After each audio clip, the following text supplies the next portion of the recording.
Hello everyone, welcome to sleepy classes. तो एक बहुत ही इंटरेस्टिंग न्यूज़ जो कि श्रीलंका से रिलेटेड है। और न्यूज़ क्या है कि पी नेदुमरन जो कि एक तमिलियन नेशनलिस्ट हैं, हमारे तमिलनाडु से बिलोंग करते हैं और ये पूर्व कांग्रेस पार्टी में भी रह चुके हैं, तो एक एक्टिव पॉलिटिशियन भी हैं। इनके द्वारा एक स्टेटमेंट आया है जो कि सिक्योरिटी एजेंसीज इंडिया और श्रीलंका को जो है काफ़ी सख्ते में डाल दिए हैं कि उनके अनुसार प्रभाकरन जो कि एलटीटीई चीफ थे, जिनका असैसिनेशन 2009 में हुआ था, वो जिंदा हैं। ठीक है, ये पठान जिंदा है टाइप का चीज़ हो गया। तो इनके अनुसार जो है प्रभाकरन जो है अभी वो जिंदा हैं और एक्टिव पॉलिटिक्स में लौट सकते हैं कभी भी। अभी न्यूज़ जो है इसको थोड़ा सा देखते हैं, समझते हैं कि आखिर ऐसा स्टेटमेंट क्यों आया इतने सालों बाद। तो पहले आपको जानना होगा कि पी नेदुमरन कौन है। तो पी नेदुमरन जो है वो मैंने जैसे बताया कि is an active politician of Tamil Nadu और पूर्व में कांग्रेस पार्टी के भी मेंबर रह चुके हैं। उसके बाद उन्होंने कांग्रेस छोड़ दिया और जो है ये एक तरह से तमिलियन बोल सकते हैं सिंपथाइज़र हैं। जैसे अगर आप बोलेंगे जो श्रीलंका में जो तमिलियन परसिक्यूशन हुआ है, जिसके बारे में आगे हम लोग देखेंगे, बाय सिन्हालीज कम्युनिटी, तो उनके लिए जो है ये काम करते आए हैं। पहले भी जब एलटीटी ऑपरेट कर रहा था श्रीलंका में, तो ये एक दो बार श्रीलंका भी जा चुके हैं और वहाँ पर प्रभाकरन से खुद भी मिले हैं। तो इनका एक तरह से आप कह सकते हैं काफ़ी ज़्यादा एक्टिव रोल रहा है फॉर तमिल कॉज जो कि श्रीलंका में है। ठीक है, अब इनको जो है इससे पहले भी इन पे काफ़ी चार्जेस लग चुका है। इवन पोटा एक्ट में भी, प्रिवेंशन ऑफ टेररिज्म एक्ट के अंदर भी इनको बुक किया गया है। करेंटली जो है इनको, मतलब इससे पहले जो है इनको सेडिशन चार्ज भी लगा था 1992 में, और इसके बाद जो है फाइनली इनको 15 मंथ का जेल टाइम भी हो चुका है और इसी एक्ट्स के अंदर, पोटा और सेडिशन के अंदर।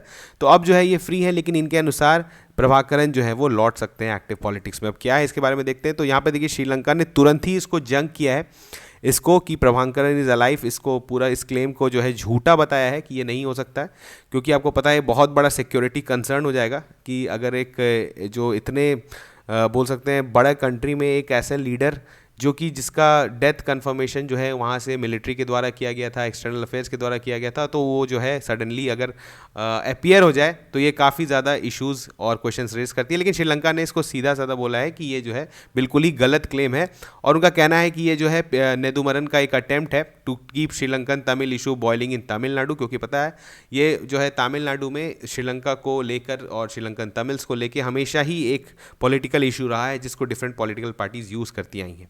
ठीक है, चलिए अब देखते हैं। तो अगर हम लोग समझे कि प्रभाकरन का जो है डेथ कैसे हुआ था। पहले एलटीटी आपको पता है क्या है, लिबरेशन टाइगर ऑफ तमिल इलम। बेसिकली एक ऑर्गेनाइजेशन था जो कि वहाँ के तमिल, जो एक तमिल साम्राज्य बनाने के लिए एक छोटा सा पार्ट जो है जहाँ पे तमिल डोमिनेटेड एरिया था श्रीलंका को, उसको जो है कन्वर्ट करना था जो है तमिल इलम में। और उसके लिए जो है इन्होंने एक मिलिटेंसी ऑर्गेनाइजेशन चलाया जिसका नाम था एलटीटीई।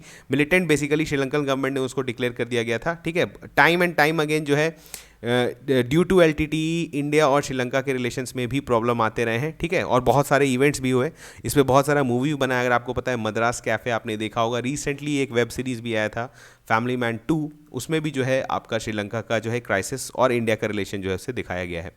अगर यहाँ पर देखें तो 2009 में श्रीलंका ने जो है ऑफिशियल डिक्लेरेशन किया था कि प्रभाकरन वॉज शॉट डेड।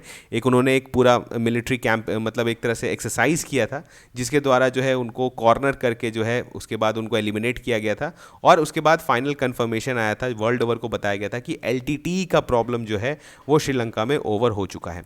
ठीक है, और अगर अभी आप बोलें तो ये अचानक से क्यों आए, क्योंकि पता है अभी आपको श्रीलंका जो है बहुत मेजर इकोनॉमिक क्राइसिस से गुजर रहा है, बैलेंस ऑफ पेमेंट क्राइसिस है, इन्फ्लेशन बहुत ज़्यादा है, और जी उनका जो आफ्टर कोविड आपको पता है टूरिज्म सेक्टर पूरी तरह से रुक चुका था जो कि उनका मेजर सोर्स था जीडीपी में।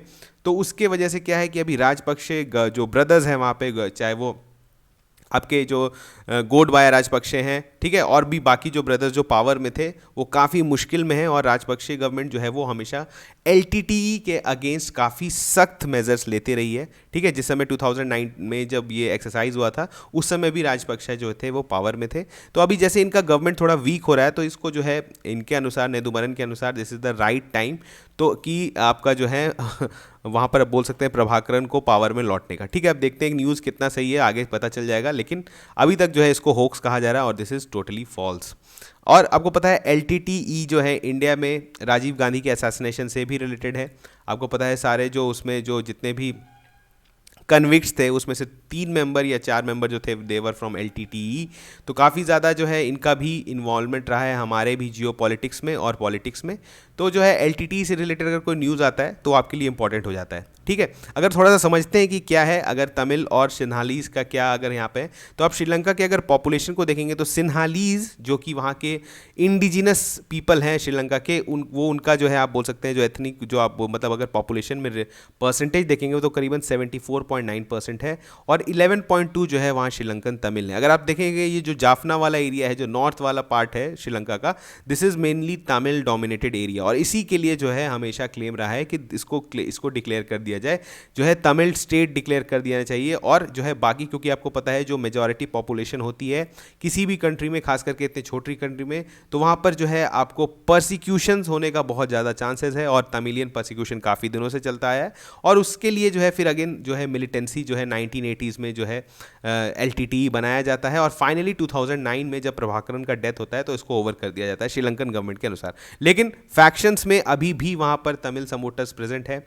डिफरेंट फैक्शन में अगर आप देखेंगे नॉर्थ में है कुछ, जो है अगर आप देखेंगे तो ईस्टर्न साइड भी जो है जहाँ पर तमिल काफ़ी ज़्यादा वहाँ पे पॉपुलेशन है, तो कुछ कुछ डिस्ट्रिक्ट्स में जहाँ पे तमिल डोमिनेटेड पॉपुलेशन है वहाँ पर अभी भी जो है इस तरह की मांग उठती रहती है, और इसको भी वहाँ पे पॉलिटिक्स में अक्सर इस चीज़ों को भजाया जाता है। ठीक है, अब अगर आगे देखें, देखिए तमिलनाडु भी जो है आपको पता है, क्योंकि obvious same language speaking states है। अगर तमिलनाडु की बात करें और अगर हम लोग तमिलियंस इन श्रीलंका बात करें तो कुछ मतलब बहुत लैंग्वेज मिलता है, कुछ कुछ डायलेक्ट्स डिफरेंट हैं लेकिन फिर भी लैंग्वेज सेम है।